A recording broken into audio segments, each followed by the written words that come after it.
the Warner Bros. Wants all the games always on. What's up, everybody? Damon here, and in today's gaming news, Warner Bros. Wants more always-on games. A new Deus Ex game has reportedly been canceled, and it seems likely we'll be checking in with Death Stranding 2 tomorrow. Ooh, Death Stranding 2. Why? The food. I keep forgetting to do it, damn it.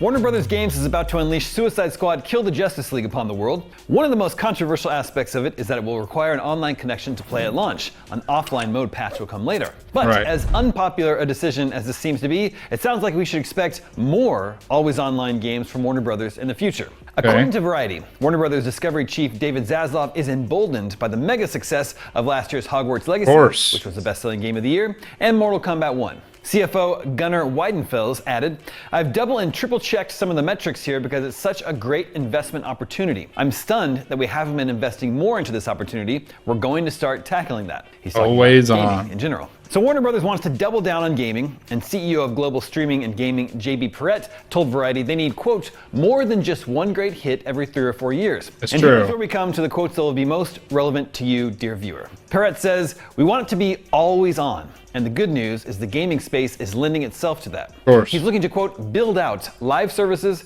mobile games, and free-to-play games for Warner Bros.' most profitable franchises, which include Harry Potter, DC, Mortal Kombat, and Game of Thrones. After the dust settles on Suicide Squad, Warner Bros. Will be working closely with new DC co-boss James Gunn to create more DC games. Really? Frankly, there hasn't been as close a relationship between the studio and the games business as there should have been.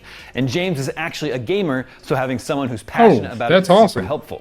Deloitte analyst Kevin Westcott tells Variety that streaming platforms are looking to get more into gaming, specifically live service gaming, because gaming has a much lower churn rate of subscribers. Netflix is obviously really going for it with an already large roster of big names like Grand Theft Auto, Tomb Raider, Dead Cells, and more. Westcott said, if you look at those companies that have large streaming platforms, they're dealing with 3+% per month churn on their subscribers. Live games, the ones the gaming industry is now talking about, have a very, very small churn rate as compared to streaming. So you're seeing more streaming players saying, why don't we add games as part of my entertainment offering?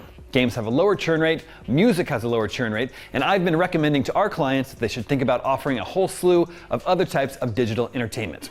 So, more live service games from Warner Bros. In the future. But does that mean you gotta pay? Maybe we should increase our churn rate in live service games.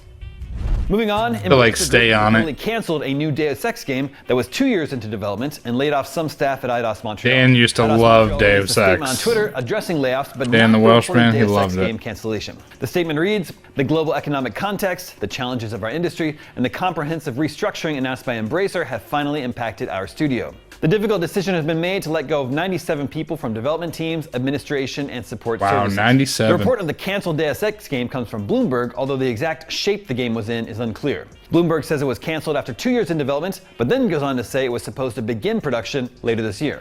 Embracer Group has been aggressively shutting down its studios ever since its rumored $2 billion deal with the Saudi Games Group reportedly fell apart. It was alright. Studios that Embracer Group has shut down so far are Saints Row developer Volition and Times Square creator Free Radical Design. Embracer Group acquired Eidos Montreal from Square Enix back in 2022, along with the rights to franchises like Tomb Raider and Deus Ex. The most recent entry in the Deus Ex franchise was 2016's Deus Ex Mankind Divided. Yeah, I remember that one. Yeah. And finally today, director Hideo Kojima Here we go, Death Stranding 2. PlayStation's forthcoming State of Play event, fueling rumors that Death Stranding 2 will be featured in the presentation. Did it? After Sony announced its first PlayStation State of Play of 2024, which will take place tomorrow, January 31st. I did not know that. Kojima advertised the event on Instagram. The broadcast getting a shout out from Kojima could indicate Death Stranding 2 will be one of the 15+ games covered in the 40-minute showcase. Death Stranding fans took this as near confirmation they would be getting more details about the anticipated sequel to the original. Man, we know very little about Death Stranding 2 beyond its official reveal over a year ago, which offered a look at Fragile and an older Sam Bridges. At the time, Kojima said that after the COVID-19 pandemic, he rewrote the entire script for the game from scratch because he, quote, didn't want to predict any more future. Wow. And that is your daily fix for Tuesday, January 30th. Man, that dude's crazy. Now that you're caught up on the news, watch our review of Hideo, bro. Reload. He's nuts. I'm Damon Hatfield, and for all your gaming news, stay tuned to IGN. And me, for reacting to him with you. That's crazy. Hideo, he straight up said, I know the ending, change the script. What? Wait, what the hell you mean, dude? He's like, I know how it's going to end, cancel it. I'm wondering if always on means you have to pay like a monthly subscription to stay online. That's crazy. Here's some more news for you. Warframe is going to be, they're making Warframe mobile for iOS and Android that'll be cross-save.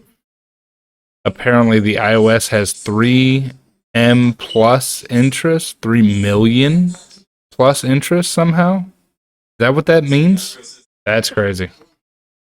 I don't play games on my phone unless it's like I only play Marvel Strike Force. That's pretty much it. Anyway, that's it. Gaming news.